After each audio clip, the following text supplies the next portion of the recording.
Hi friends, welcome back to my channel. బాగున్నారా friends? Good morning friends. ఏమండో ఏంటండో ఇదో ఏం రెసిపీ అంటో. అయ్యయ్యో, ఇది రెసిపీ కాదండి, మీకు తెలీదా? ఆ, రెసిపీ కాదా?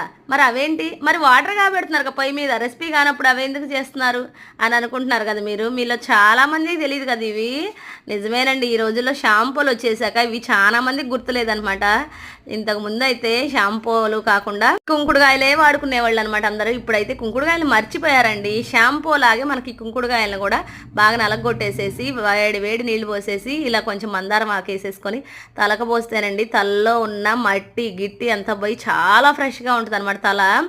అసలు బాగా యూజ్ చేసేవాళ్ళు అనమాట. ఇప్పుడైతే ఎన్ని షాంపూలు గట్రా వచ్చేసాక ఈ కుంకుడుకాయలు వాడడం మానేశారు కానబ్బా, అసలు ఎంత హ్యాపీగా ఉంటుందంటే తల నరవడం కూడా ఇప్పుడు ఈ షాంపూల వల్లే మనకు త్వరగా తల అయితే నరిచిపోతుంది. మీకు కానీ తెలిస్తే మటుకి లైక్ చేసి షేర్ చేసి కామెంట్ చేయండి అబ్బా, సబ్స్క్రైబ్ చేసుకోండి.